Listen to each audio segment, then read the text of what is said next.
दोस्तों, सनी देव की बहुत अच्छा दुर्बल कथा सुनाती हूँ। किसी गांव में एक बहुत विद्वान ब्राह्मण रहा करता था। एक दिन रात्रि में उसे सपने में देखा कि एक लीला वस्त्र पहने हुए बहुत दिव्य पुरुष उस कह रहा है कि हे ब्राह्मण देवता, मैं तुझे लगूंगा। अब देखिए, ये सपना उस ब्राह्मण के रोज दिखाई देने लगा। इससे वो परेशान हो गया और दुबला पतला होने लगा। उसके स्वास्थ्य बहुत गिरने लगा था। एक दिन उसके पत्नी ने कहा कि देखिए स्वामी, मैं आपको कितना अच्छे से खिलाती पिलाती हूँ, फिर भी नेवा मिश्री खिलाती हूँ, फिर भी दूध मलाई खिलाती हूँ, फिर भी अच्छा भोजन कराती हूँ, आहार पका के खिलाती हूँ, फिर भी आप इतने दुबले पतले क्यों होते जा रहे हो? इसका क्या कारण है? तभी दोस्तों, उस ब्राह्मण ने अपनी पत्नी से अपना सारा हाल कह बताया कि मेरे सपने में एक नीले कपड़े पहने हुए बहुत दिव्य पुरुष आते हैं। उनसे कहता है कि हे ब्राह्मण, मैं तुझे लगूंगा। अब यही सोच के मुझे भूख प्यास कुछ भी नहीं लगती, मैं दुबला पतला होते जा रहा हूँ। ब्राह्मणी ने कहा कि हे पतिदेव, मुझे लगता है कि आपको शनि भगवान दर्शन देते हैं।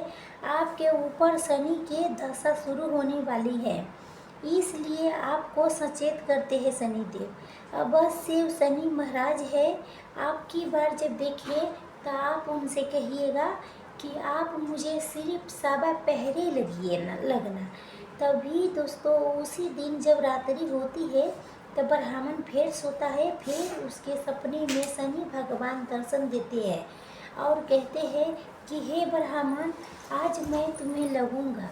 तब ब्राह्मण ने कहा कि हे भगवान, अगर आप लगना ही चाहते हो तो लग जाइए, लेकिन ये बताइए भगवान, आप कितने दिन के लिए लगोगे? तो शनिदेव ने कहा, हे ब्राह्मण, तुम्हें ऊपर 7 साल शुरू होने वाली है, मैं तुम पर 7.5 साल के लगूंगा। तो ब्राह्मण ने कहा कि क्षमा कीजिएगा भगवान, इतना भारी तो मुझसे झेला नहीं जाएगी, 7.5 साल बहुत है भगवान। तब शनिदेव बोले, अच्छा 5 बरस के लिए लगूंगा। तब ब्राह्मण ने कहा कि शनि महाराज, ये भी मेरे लिए बहुत ज़्यादा है। शनि भगवान बोले, तो ठीक है, 2.5 साल के लिए लग जाती हूँ। ब्राह्मण ने फिर मना कर दिया। तब शनिदेव कहने लगा, सवा पहर के लिए लगूंगा तो ठीक रहेगा। तब ये दोस्तों, उसी सवा पहर के शनि के दशा लग गई और ब्राह्मण ने नींद से उठते ही अपने पत्नी से कहा कि देखो, मुझे सवा पहर के शनि के दशा लगी है, इसलिए मैं जंगल जाके समय बिताऊंगा। तुम मेरे खाने पीने के सारा सामान बांध दो और मेरे पीछे किसी से लड़ना मत, घर में बैठी रहना और बच्चों के कहीं मत जाने देना, और इस सवा पहर के में किसी की गाली मत सुनाना। ऐसा कह के ब्राह्मण अपने घर से जंगल की ओर चल दिया। जंगल में ब्राह्मण एक पीपल के पेड़ के नीचे बैठ गया और हनुमान जी के पाठ करने लगा। एक पहर बीत गया तो ब्राह्मण ने सोचा कि बाकी के समय तो रास्ते में बीत जाएगी।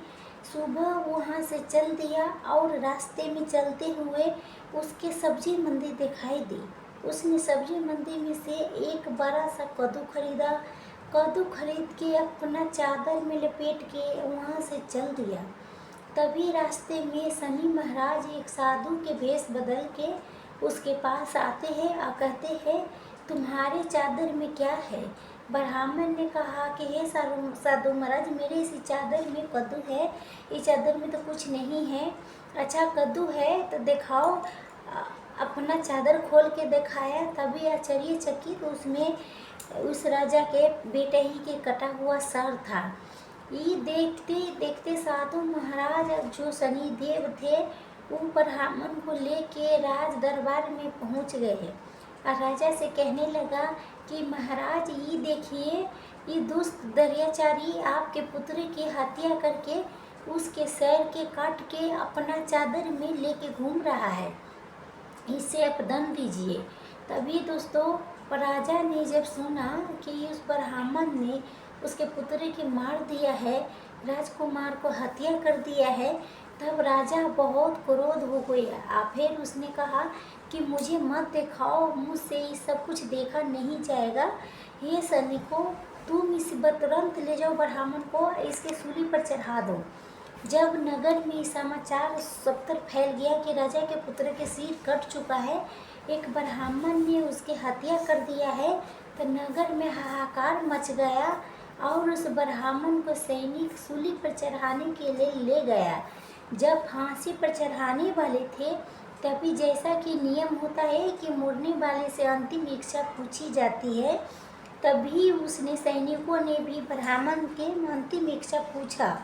तभी सैनिकों ने कहा कि हे ब्राह्मण, बताओ तुम्हें अंतिम इच्छा क्या है। भक्तजनों, तभी ब्राह्मण ने सोचा कि ये अगर किसी प्रकार कुछ समय के लिए फांसी रुक जाए तो शनिदेव के दशा के समय पहर पूरा हो जाएगा।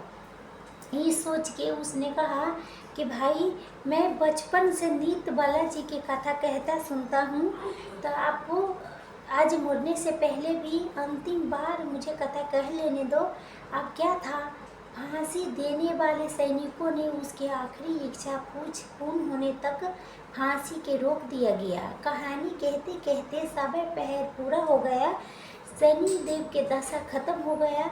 और इधर देखिए, राजा को जो पुत्र था राजकुमार, वो जंगल से शिकार खेल के आपस राजमहल में आ गया। राजमहल में राजकुमार के देखते ही राजा बहुत प्रसन्न हुआ, और लेकिन मनी मनी उसे डर भी लगा था कि अगर निर्दोष ब्राह्मण को फांसी चढ़ा दिया गया होगा तो ब्राह्मण हत्या के दोष लग जाएगी। अब क्या था, अब राजा ने 2 घोड़सवार को जल्दी से फांसी के तरफ दौड़ाया और ब्राह्मण के आदर सहित दरबार में आने के हुक्म दिया। ब्राह्मण राज दरबार में आते ही उपस्थित हुआ तो राजा ने क्षमा अर्चना मांगते हुए कहा कि आपके बगल में जो चादर है उसके खोल के दिखाओ। राजा के आज्ञा के अनुसार ब्राह्मण ने चादर खोली तो उसमें कद्दू था। राजा ने ब्राह्मण के बहुत सारा धन दिया। अब पूछा कि हे ब्राह्मण देवता, मुझे ये समझ में नहीं आया कि इस सब के पीछे रहस्य क्या है, ये सब क्यों हुआ, आखिर ये सब क्या था। तभी ब्राह्मण देवता ने कहा कि हे महाराज, मुझे समय पहर के शनि के दशा लगी थी, इसलिए सब कुछ हुआ है। राजा ने कहा कि हे ब्राह्मण, शनि देव की दशा किस प्रकार तलती है। ब्राह्मण ने कहा कि हे राजन, अगर राजा सेठ को इस शनि की दशा लगती है तो काला हाथी काला घोड़े के दान करना चाहिए। गरीब को शनि की दशा लगती है तो पीपल के पूजा करनी चाहिए और शनि की कहानी सुननी चाहिए। तिल तेल काला उड़ीद आदि के दान करें और काले कुत्ते के चुपड़ी रोटी खिलाए तो शनि देव की दशा उतर जाती है। अब देखिए, राजा ने उस ब्राह्मण के कद्दू वापस किया और घर आके ब्राह्मण ने कद्दू अपने पत्नी के दिया। जबकि उसके पत्नी ने सब्जी बनाने के लिए कद्दू के काटा तो उसके बीजों की जगह हीरे मोती निकलने लगे। तब ब्राह्मणी ने पूछा, हे पतिदेव, ये सब क्या है, इसमें से हीरे मोती कैसे निकल रही है, इसे कहाँ से लाए हैं आप। तब ब्राह्मण ने कहा कि हे प्रिय, जब शनिदेव के दशा लगी थी तो ये कद्दू कुबड़ के सिर बन गया था, और जब दशा उतरी है तो शनि महाराज ने मुझे कैसे निहाल कर दिया है, हमें मालामाल कर दिया है। हे शनि देवता, जैसे ब्राह्मण को शनि देव के दशा लगी वैसे किसी के शनि देव के दशा न लगे। जैसे ब्राह्मण के धन दौलत मिला वैसे सबको धन दौलत मिले। कथा कहानी कहते सुनते हुंकार भरने वाले को सबके मिले। बोलिए श्री शनिदेव भगवान की जय। ओम नमः शिवाय। तो दोस्तों,